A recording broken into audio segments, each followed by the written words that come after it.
Lunara Grestin vanished on a quiet October evening, but it wasn't until her father, Daren Grestin, opened a trash can behind an abandoned duplex that the truth clawed its way into daylight. His daughter's lifeless body, folded and discarded like something meant to be forgotten. Behind that horrifying discovery stood a man named Brenic Tawl, a predator who had spent years perfecting his methods, blending into towns, watching from shadows, and collecting secrets no one knew they had given away. What began as a missing person's case quickly spiraled into a nightmarish web of hidden files, silent stalkings, and a father's descent into the darkest corners of human evil, all to uncover how many daughters had disappeared before Lunara, and how many were meant to follow.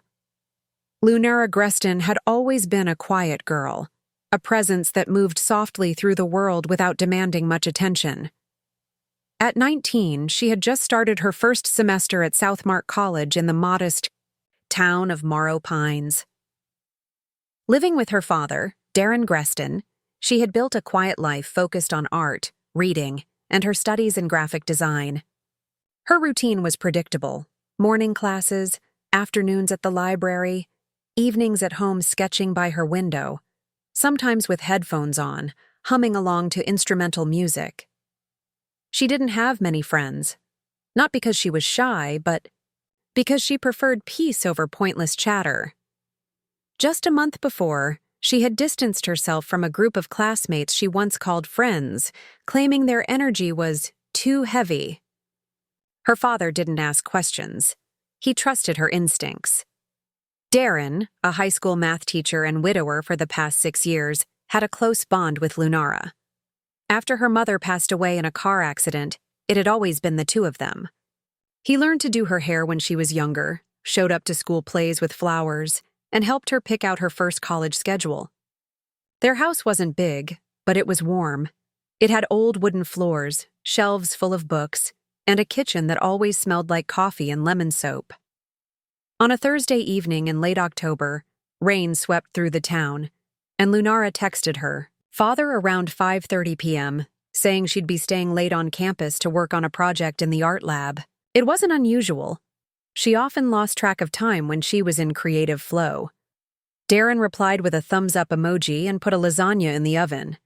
By 9 p.m., he realized she still hadn't come home. He assumed she might have gone out to eat, with classmates, or stayed to study more. He tried calling her phone. It rang twice, then went to voicemail. At 10:45 p.m., he checked her location through a shared app on his phone, but it was blank, no signal. Friday morning came. Lunara's bed was untouched, and her phone was still off. Daren felt a dull ache in his chest, but convinced himself she must have stayed at a friend's place. He texted her again and went to work, distracted all day. When he returned home and still hadn't heard from her, he called 3 of her classmates he had numbers for. None of them had seen her. One girl mentioned Lunara hadn't been in class either. That night, he drove to the college, checked the art building himself, walked the campus grounds, even called out her name into the wet night air. His breath fogged in the cold as he stared at the empty bike rack where she usually parked. The only sound was the rain dripping from the metal awning. Saturday morning, he filed a missing person report. The police asked the usual questions. Was there a boyfriend? Had she been depressed? Any recent fights or signs of distress? Daren answered everything honestly. No boyfriend, no depression, no arguments. She was happy, focused, just gone. The town began to stir with rumors. A college girl vanishing without a trace wasn't something that happened in Morrow Pines. Flyers were printed. Her photo, soft eyes, dark hair, a slight smile, was taped to every gas station window and telephone pole. Police combed through her last known locations. Surveillance footage from the college library showed her leaving the building at 6:07 p.m. Thursday, holding a black umbrella and walking toward the south parking lot. That was the last confirmed sighting. By Sunday, volunteers searched the nearby woods. Police dragged a local pond. A social media post about her case gained thousands of shares. Daren stayed awake for nearly 72 hours, calling hospitals, checking shelters, driving through back roads she never used. He stopped eating. His hands trembled constantly, but nothing turned up. No phone, no clothing, no signs of a struggle. Just a girl who vanished into the rain. 3 days after Lunara Grestin's disappearance, a strange smell began to creep through the early morning air on Larchwood Avenue, a narrow street in a quieter part of Morrow Pines. The trash had been piling up in front of an old abandoned duplex at the corner of the block, one of those forgotten properties with boarded windows, overgrown grass, and a sagging roof that looked ready to collapse. Most of the neighbors didn't think much of it. That place always attracted junk, and no one had lived there for over a year. But on this particular morning, as sanitation worker Terrell Vane made his rounds, he noticed something that made him pause. The garbage can outside the duplex was overflowing, not unusual. But the smell, thick, metallic, sour, was unbearable, even from several feet away. He tipped the lid back and immediately stepped away, gagging. Beneath the layers of damp newspapers, rotting food containers, and black trash bags, he saw something pale. Something that didn't belong in a garbage can. He radioed his supervisor and called the police without wasting another second. Within the hour, the entire street was blocked off. Crime scene tapes stretched across the sidewalks, and detectives swarmed the area. Forensics arrived quickly, their masks already in place. As the garbage was carefully removed layer by layer, silence settled over the scene. There, crushed between plastic and cardboard, was a young woman's body. Her arms were folded awkwardly beneath her legs bent unnaturally. Her face was partially obscured by a stained blanket, and her skin had taken on the gray-blue hue of early decomposition. Detectives noted bruising on the back of her head and dried blood along the edge of her hairline. A bracelet with the letter L in silver hung loosely around her wrist. One of the officers recognized the detail from the missing persons report. The bracelet had been mentioned by Daren Grestin as a gift he gave his daughter Lunara on her 17th birthday.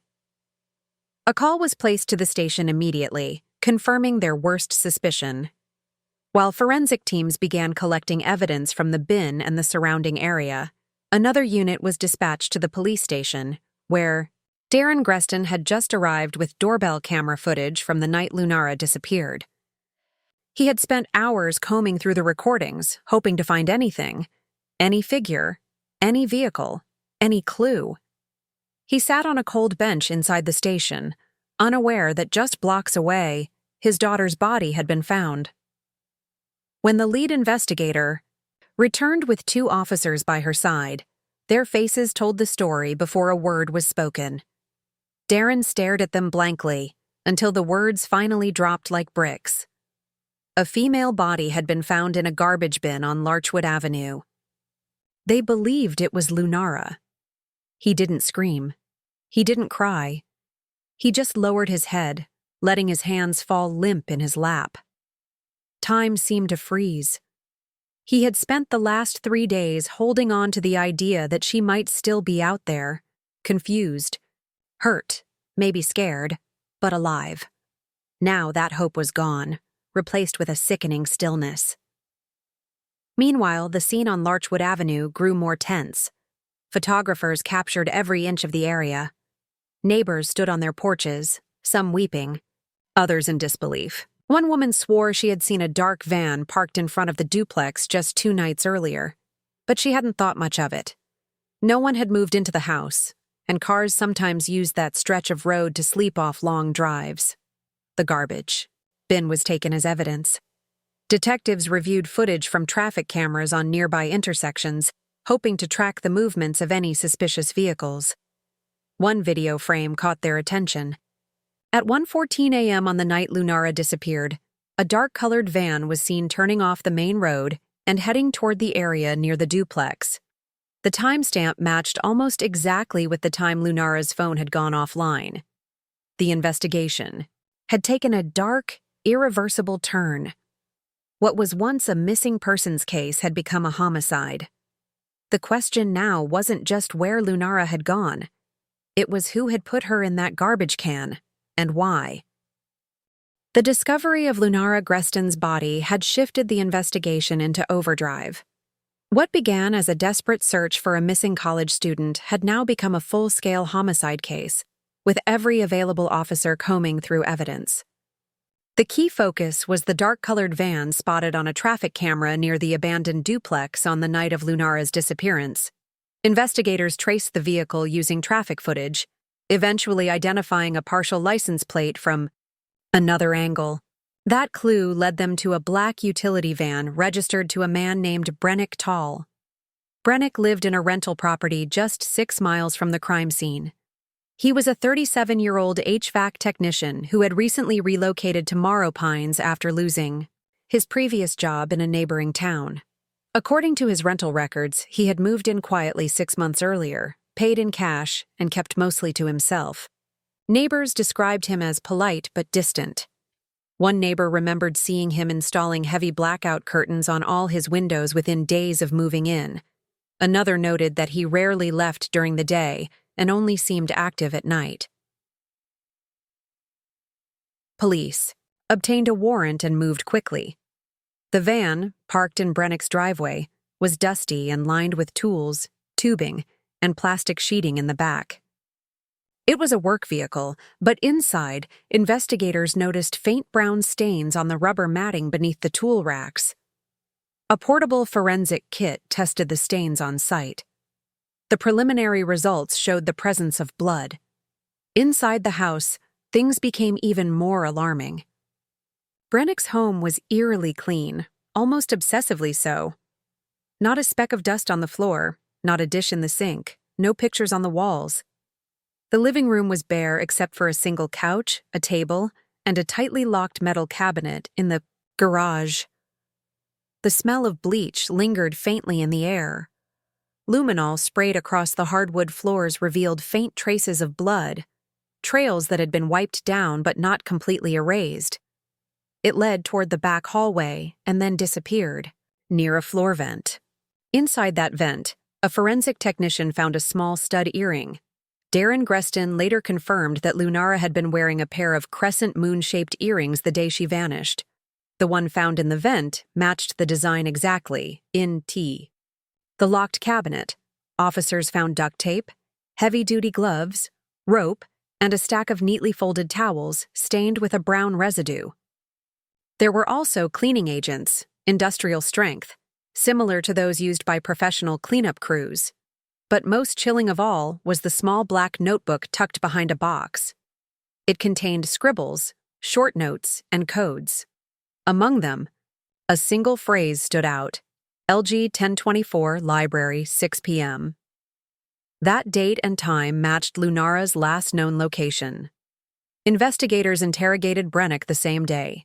He denied knowing anyone named Lunara Grestin, claimed the van had not left his driveway all week. But surveillance footage, phone tower data, and the contents of his own house painted a different story. Cell tower records placed Brenic's phone less than a quarter mile from the duplex, at the same time the van was spotted on traffic footage. He had also turned off his phone for 3 hours that night, a break-in pattern that had not occurred any other night in months. Search warrants for Brenic's devices revealed even more disturbing content. His browser history included searches for how long it takes a body to decompose in a trash can, cleaning up after head trauma, and how police track missing persons. Dozens of images of women were found on a hidden drive. Most were strangers in public places, sitting in cafes, walking down streets, reading in libraries, photographed without their knowledge. One of the photos showed Lunara from a distance, standing outside her college's art building. She appeared to be waiting for someone, unaware she was being watched. The pieces were coming together, but one question still haunted the investigation. Was Lunara the only one? The detail in Brenic's notebook, the hidden photos, the obsessive secrecy. These were not signs of a single impulsive crime. This felt planned, calculated. And terrifyingly, it suggested there could be more. As the investigation into Brenic Tawl deepened, the once quiet town of Morrow Pines was forced to confront an uncomfortable truth. The murder of Lunara Grestin was not a random act of violence. It appeared to be one chapter in a much darker story. Detectives began digging into Brenic's past, piecing together a timeline that reached back several years, and what they discovered painted a picture of a man who had drifted from place to place, leaving behind whispers of suspicion, but never enough evidence to tie him to anything. 3 years prior, he had been living in a small rural community called Dry Willow, where a 21-year-old college student named Malin Druce had vanished without a trace. The similarities were haunting. Malin, like Lunara, was a quiet girl with a passion for the arts. She disappeared one night after telling her roommate she was heading to the campus studio to finish a project. Her body was never found. At the time, Brenic had been working under a different name, Calder Fret, and had left town 2 weeks after the disappearance. Investigators reopened Malin's case and searched for any digital connections. A massive forensic sweep of Brenic's hidden hard drives and encrypted cloud backups began.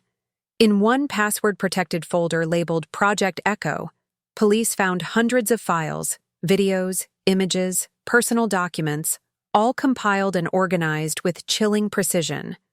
Lunara's file included candid photos, information about her class schedule, the routes she took home, and even screenshots from her social media accounts. Malin had a similar file. So did 2 other women, one from Thornpass County and one from just outside Red Vale. All 3 had disappeared under similar circumstances. Each file had a name, a code, and a date. All the victims were young, quiet, independent. All had vanished in the evening hours. The folder revealed that Brenic had been tracking his targets weeks, sometimes months, before striking. He observed patterns, tested weaknesses, and waited for the moment when they were most vulnerable. His method was deliberate. No connection, no communication, just silent surveillance followed by a precise abduction. Back in Morrow Pines, Daren Grestin was kept informed of these developments by the lead detective. He listened in stunned silence as the list of possible victims grew. The weight of knowing his daughter may not have been the first, nor even the only one, cut deeper than anything he had yet endured. He thought of all the nights he'd reassured himself that Lunara had been safe, all the little habits they shared that now felt like memories stolen from him by a predator who had been watching from the shadows. Meanwhile, authorities worked quickly to secure a confession. They confronted Brenic with the evidence, photos, GPS data, files, but he remained stone-faced, answering only with denials or calculated silences. He requested a lawyer and refused further questioning. But investigators weren't finished. Forensic teams revisited the abandoned duplex where Lunara's body had been found. Hidden beneath loose floorboards, they discovered a flash drive taped to the underside of a beam. On the drive was a folder titled Final Works. It contained video files, grainy, dimly lit footage taken from inside the duplex. The videos captured different angles of a room that had been emptied except for a single chair, ropes, and a camera mounted in the corner. Only one of the videos showed Lunara. It was dated the night she disappeared. She appeared confused, frightened, her hands bound. The video ended abruptly. The footage was enough to confirm premeditation and eliminate any argument of mental instability or accidental harm. Prosecutors began preparing the case for a high-profile murder trial, one that would draw national attention. News outlets swarmed Morrow Pines. Commentators speculated on how many victims there truly were. Victims' families from other towns came forward, identifying their daughters in the digital files. The case grew larger by the day, but for Daren, none of it mattered. The truth had been laid bare, but it brought no peace. His daughter was gone, her final moments recorded and hidden away like a trophy. He stood in the courtroom at the pre-trial hearing, watching the man accused of destroying his life sit calmly behind a table. There were no outbursts, just silence. Daren's grief had settled into something colder now, something closer to resolve.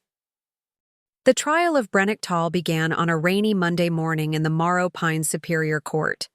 The courtroom was packed with reporters, victims' families, law students, and members of the community who had followed every twist of the investigation.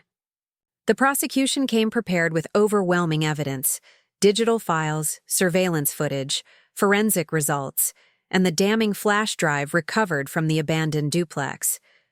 But what gripped the courtroom most were the victims' names, read aloud one by one.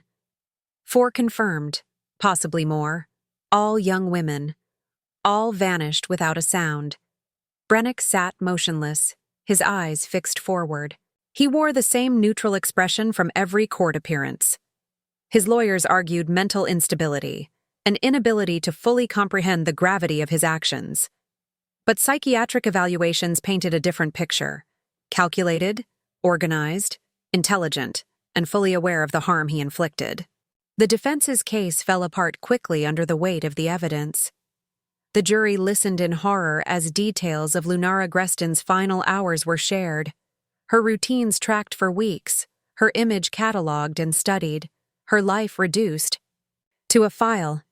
Daren Grestin sat in the front row of the gallery, his hands folded tightly in his lap. He never looked away, not even when the flash drive footage was played. His daughter's image flickered across the courtroom monitor, and he remained still. Behind his eyes burned a storm of pain and fury, but he would not give Brenic the satisfaction of seeing it. The trial lasted 3 weeks. The jury deliberated for less than a day. When the verdict came, guilty on all counts of murder, abduction, unlawful surveillance, and obstruction, the room fell into silence, followed by a single gasp from the mother of another missing girl, her tears finally finding release. The judge delivered the sentence without hesitation: life in prison without the possibility of parole. Brenic did not flinch. He was escorted out without a word. In the weeks following the sentencing, Morrow Pines began to settle into a new kind of quiet. The shock had worn off, replaced by reflection and memorial. A mural was painted on the brick wall near Lunara's college, her face surrounded by soft lavender flowers and the words, "You were seen." A scholarship was created in her name, and every year, a student in the art department would be selected to receive it. But for Daren, healing was not something measured by public gestures. His world had been shattered, and though justice had been served, it felt like a faint echo compared to what was lost.